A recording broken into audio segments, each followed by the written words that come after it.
like older games like Mario and Michael Jackson Moonwalker.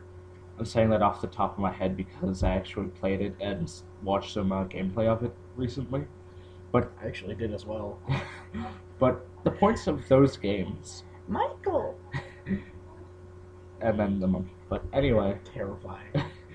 but the points of those games weren't to try and teach players that they can get better. It's to just throw something at them to keep them entertained.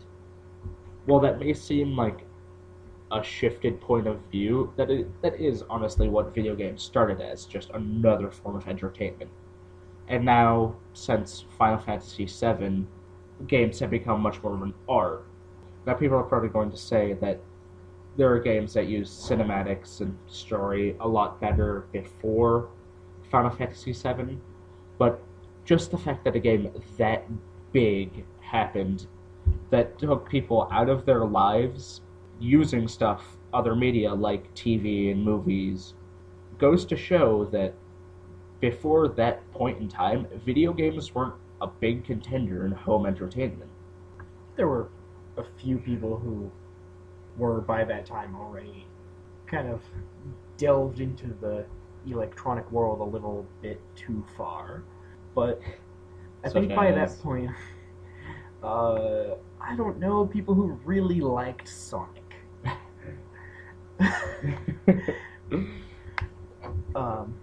No, but I really think that once games were starting to develop storylines, like in Final Fantasy VII, once they were starting to think about how they really wanted the game to look and feel as you played it, instead of just, can we make a few dollars by throwing together the same script over and over, except making it double or triple so that it just looks harder.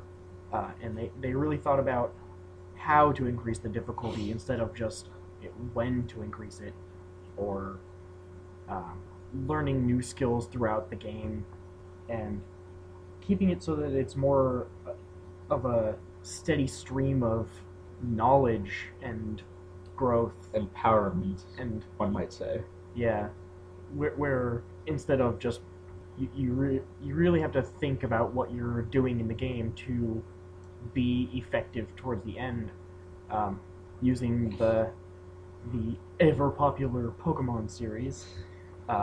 When that first came out, it really wasn't as difficult of a game as a lot of people expected it to be. It was pretty much glorified rock, paper, scissors, honestly.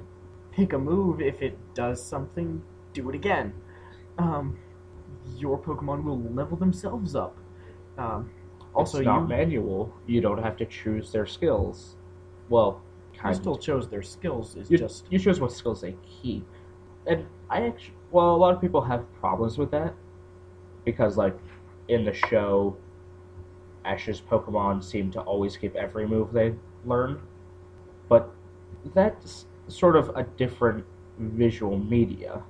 That's entertainment on a visual third person front. I use that term meaning not that it's you doing it, it's you enjoying it. So it's more second person entertainment.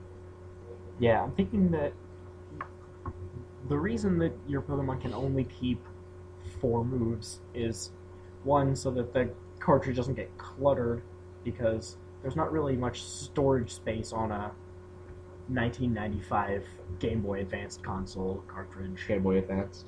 Yes. By Game Boy Advance, I mean color. But well, they were advanced for the time. There were Game Boy Advances shortly up and coming after that. Even though they had no backlight. Yeah, those were fun. I still use mine. I use mine as well. I actually built a backlight for it.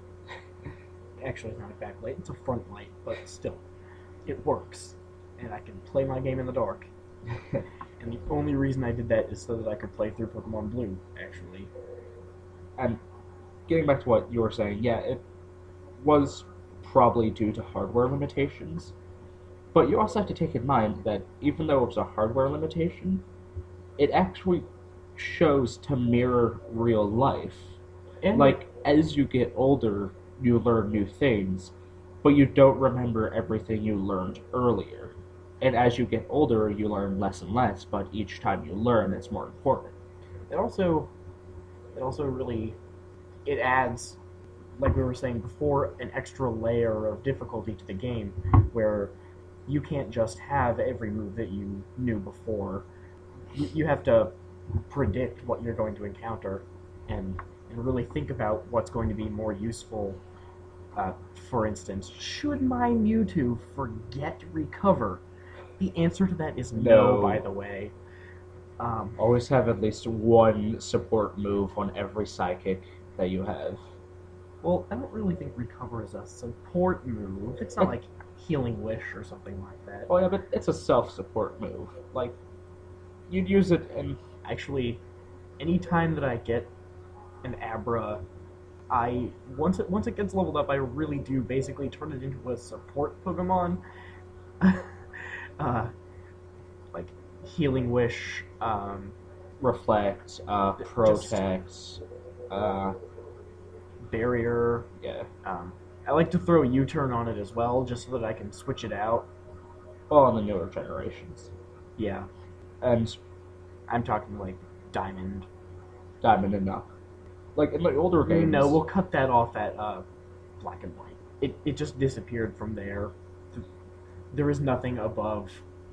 Kind of turned into a taunt pass. Yeah, there's nothing above... wow, I can't even remember what it's called.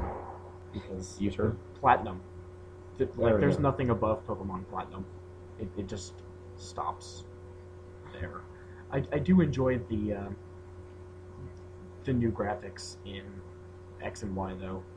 I have played through it. I've played my friends' copies of it, and the one thing I seem to do the most is just run in a circle.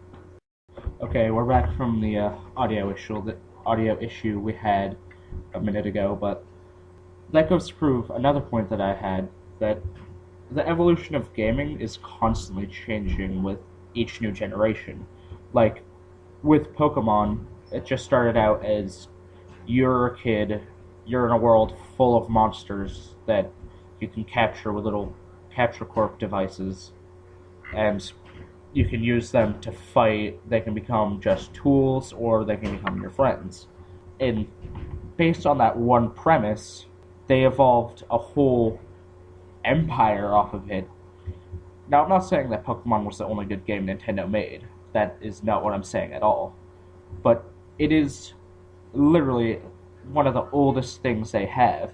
I say that, and I know it's not that old. It's only about 20, 25 years old at the max. It's not as old as Mario or even Sonic, which isn't actually Nintendo, but he does Nintendo stuff.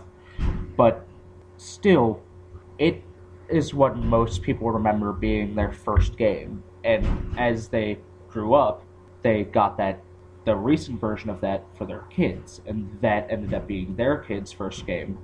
And they go and talk about it, and when they grow up, probably it's going to be their kids' first game. They either going to get it for them, the newest version, or give them their old version. I'm pretty sure being... well, I guess cutting close to 19 years old, probably not that far away from having kids.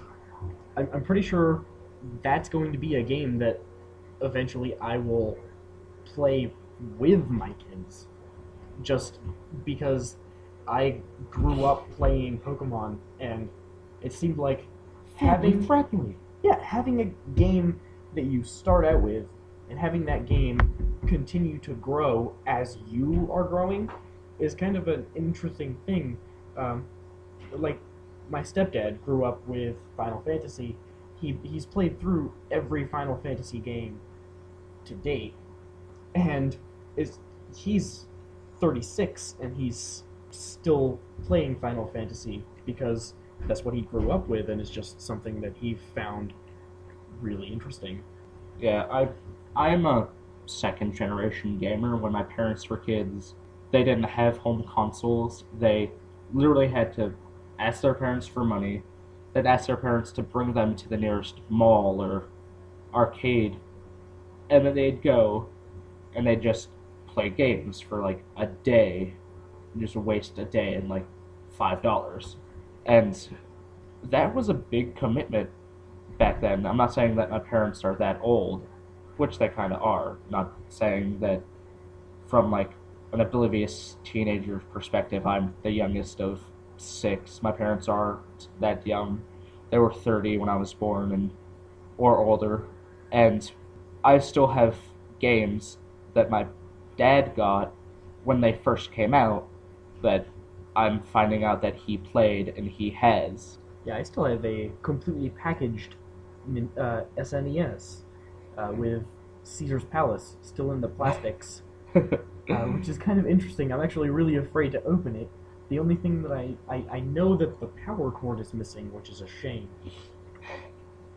And most people's first consoles were consoles that their parents had. Like, Josh, the PS1 was your dad's, right? Yeah. And I still have that, and it still works. Whereas I've gone through 3 PlayStation 2s, but my one PS1 still works. I have the opposite situation. They were built better! And a big thing is that as people's lives progress, their taste in games progress and how they see them. Like, I may only be 16, but I started out playing a strategy game, Pokemon, and Final Fantasy.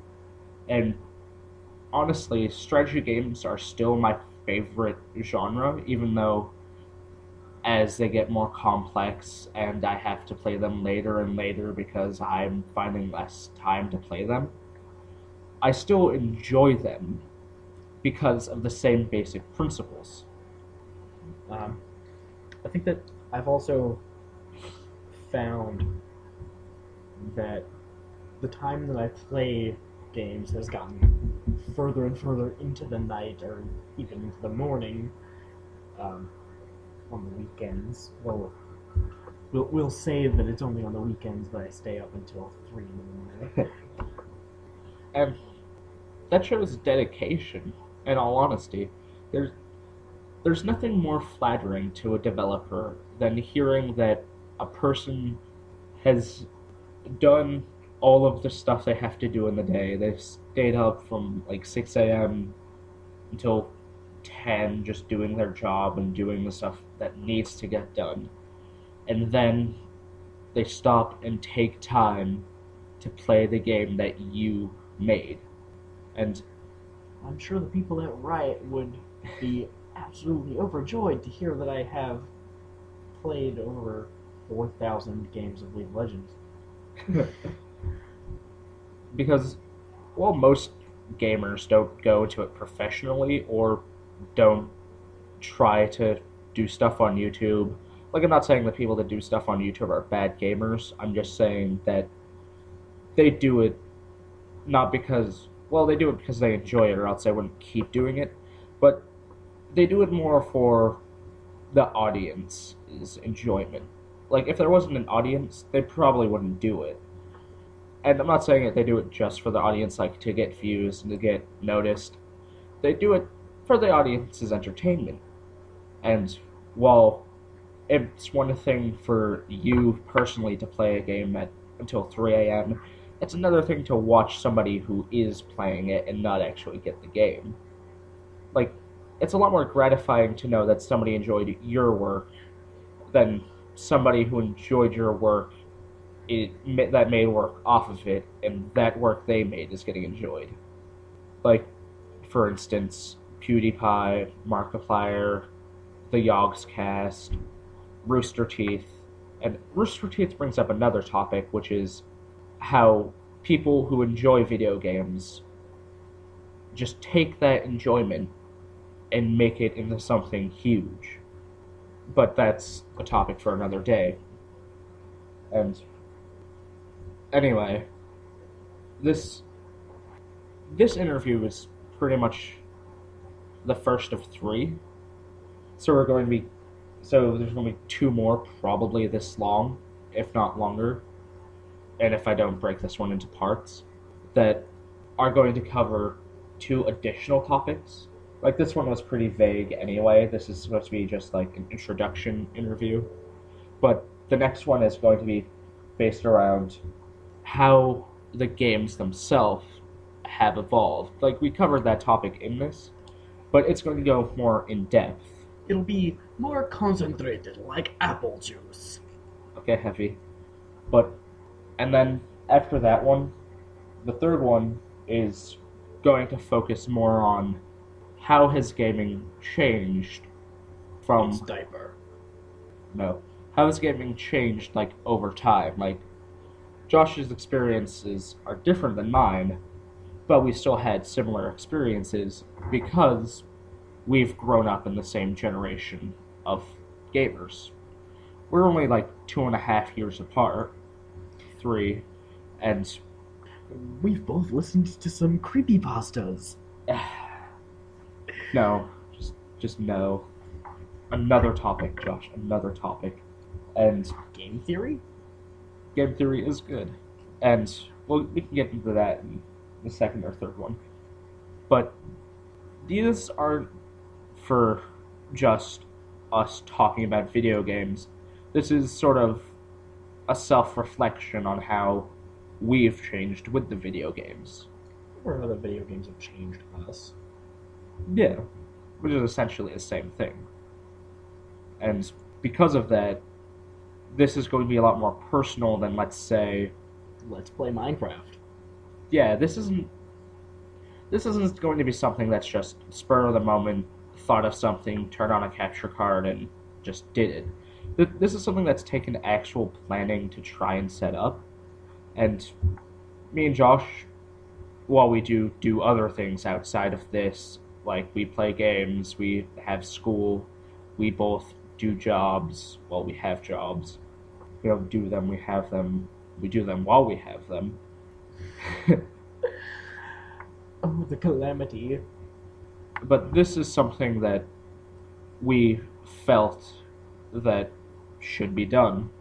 Now, Josh isn't going to be the only person I'm going to interview. Josh is the first person, and he's probably going to stay with me for the most of this project. And there's going to be like 10 other people who I interview one-on-one, and then we're going to have some like group interviews, probably closer to a podcast and an interview at that point. But Josh might be a little more frequent because he has a lot of free time. And the fact that we have similar experiences, and a lot of our experiences are based around the same stuff. Like, we're both second-generation gamers. We both mostly play PC, but we started out using older stuff first.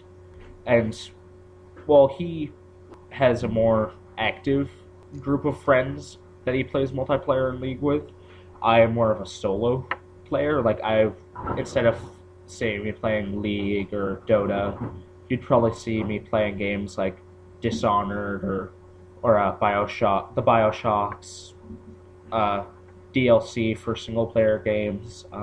Maybe even some Far Cry here and there, which little. I enjoyed a little. And also playing stuff like Borderlands, where it is a single player experience, but you can play with friends. And I think that's an important thing to talk about. Sorry for the stutter there, but that's an important point to cover. This isn't going to be my experiences or Josh's experiences. It's going to be both of them. We're going to be sort of tossing ideas back and forth about it.